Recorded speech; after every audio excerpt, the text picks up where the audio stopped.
Okay, so I was messaging with someone on TikTok who had watched my most recent video about why you are everything that's happening. And we were going back and forth, and he was pointing at something that a lot of non-dual teachers talk about. So he's saying basically that although that you're the screen in which objects appear, those objects are not you.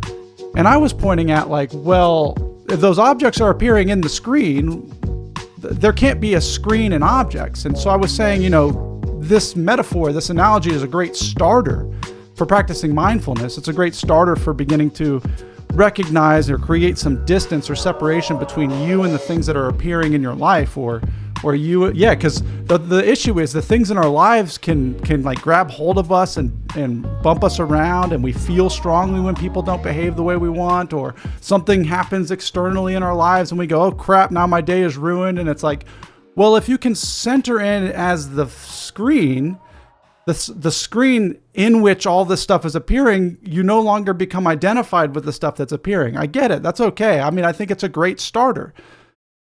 But what I was pointing to, or what I was attempting to point to in that video, is that fundamentally speaking, the foundational reality in which and through which you move and express and exist in your life, there's no difference between you and what you're watching right now. There's no real fundamental difference between the words that I'm speaking and the way I'm moving and the things that are appearing in your life and life itself. It's all one and the same thing. And I was trying to figure out how I could make this video or how I could record this talk. And there was two different ways I could go with it. I could share my personal experience of what happened to me when this state of being unlocked itself, which was, it was what it was. Or I could go the other route when, I guess the line of thought that I was attempting to get this gentleman on TikTok to understand, that the line of thought about the Big Bang. So like we all understand, evolutionarily speaking, that there was something happened and then the universe began creating and expanding itself infinitely in all directions. And according to reports, that expansion is getting quicker over time. It's not slowing down. It's actually speeding up. What I'm saying is, whatever it was that started at the beginning of that Big Bang, when we were a singularity and then we began expanding infinitely in all directions, never stopped. And there's no difference between then and now. It's still happening. We are still Big Banging. It's not like the Big Bang clicked in and now the universe is like a automatic machine or automatic machine or mechanical machine that's just energy was given into it and it just bounces off itself over and over with all these variables of unknown variables and different math words that I don't understand to make things out of other things and smash into each other. No. Whatever it is that facilitated or is the energy in which and through which and from which the Big Bang has expressed itself is still currently happening. We are Big Banging. And it's going in all over the place. So fundamentally speaking, when I was talking to him and explaining that, that there's no difference between the objects in your field of awareness and the witness in the space in which and through which you view these objects, that everything, that your entire being, your entire life, everything that appears within it, around it, through it, is in itself this unified, unknowable field of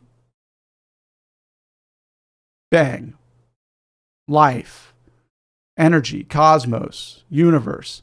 That's why when people say you are the entire universe expressing itself, like not only is the entire universe expressing itself as you, it's expressing itself as me and these headphones and this cup and the tree, the bushes, the shrubberies behind me. Like the entire universe is expressing itself as this. And if you hone in on what this is, and this is where it takes a little bit of training, like meditative training or mindfulness. I'm an ADD type person. I'm like hypoactive kid. Like I can go all areas and I get distracted and I play games really quickly and then I throw them to the side because I'm bored and I get a new game. So actually having a very active mind is great for meditation, because meditation itself is not about slowing the mind. It's not about changing the mind at all. It's about seeing what's going on and in some ways redirecting your energy or redirecting your attention to see what it is I'm about to describe. So you can get to this space in meditation where you can see, or I can't necessarily say you can experience, but you can know the state of unknowing in which and through which what I'm describing is occurring. So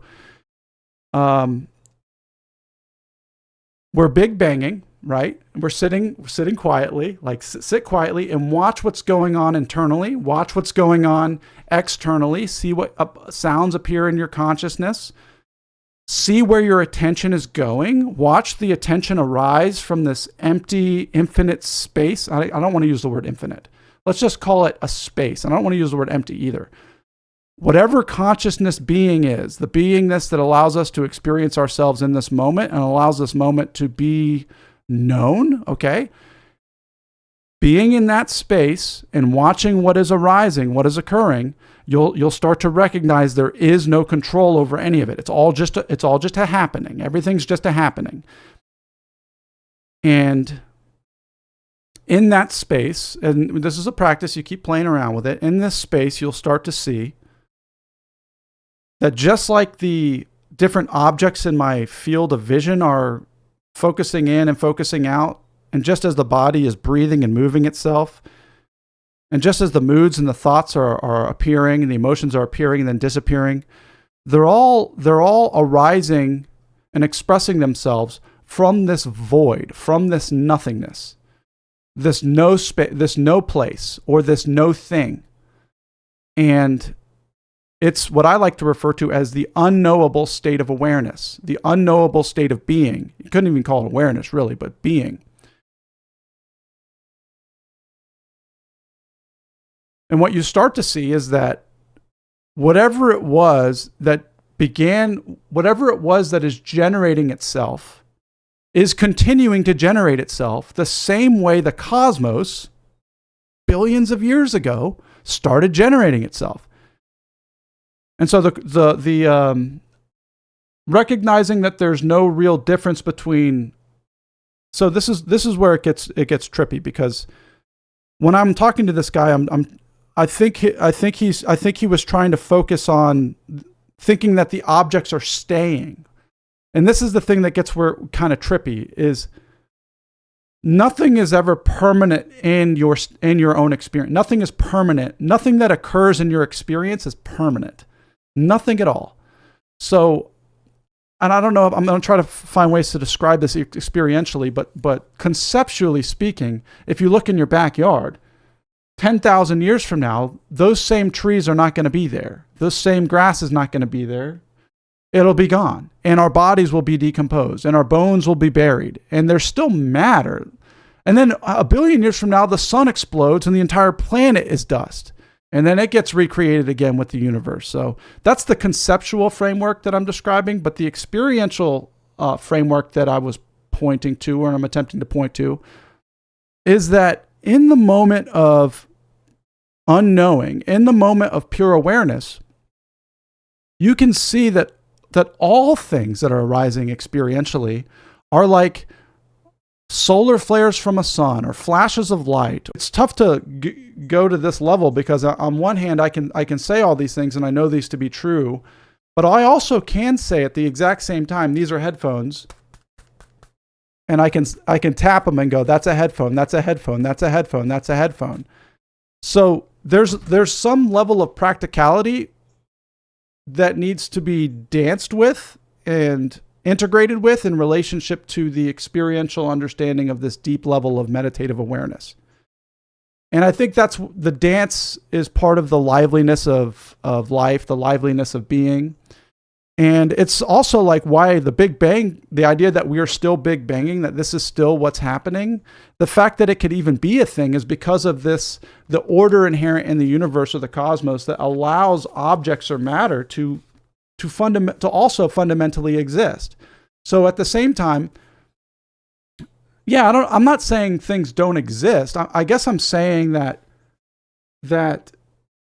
whatever it is, whatever building block of matter that is generating this consciousness is the same building block of matter that is the building block of matter is the same force that's generating these that has allowed these allowed these generators to occur, that has allowed these headphones to occur.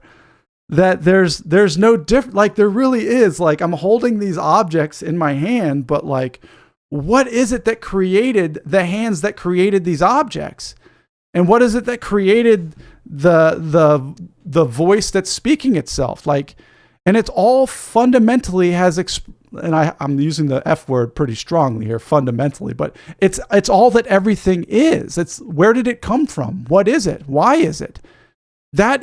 And I guess that blowing back of your mind and that astoundment or amazement with the reality of life as it's expressing itself and building upon itself, and shit, we got cities and stuff and subways and that's the weird part is like, and there's also this weird dissonance that can appear. And I don't know if it's conditioning or if it's just thought systems, but you know, we've built things that that don't seem to be of nature, and it can be felt when you're in a forest versus a city. So there's also like discrepancies there about what feels more pure and yeah, it's a feeling thing. And I don't know if it can be logically or intellectually understood, that the idea that you are these headphones just as much as I am this microphone and this talkie voice. So yeah, so we're all big banging. It's still banging. It hasn't stopped, and it will. Hopefully it'll continue. We'll see. But it's there. Anyway, I hope that was helpful. I hope that was helpful in some way. If you enjoyed it, have any questions, leave a comment. Let me know. I like to talk about this stuff. I want to get sharper if I can with my language. Please consider liking or subscribing. It really helps out the channel. And let me know what you liked or didn't like. I want to make more videos like this. I hope we can begin to unpack the different ideologies and philosophies through which and from which we experience ourselves as we move through time and space. I love you a lot. As Bill S. Preston Esquire and Ted Theodore Logan said, and still say, stay excellent.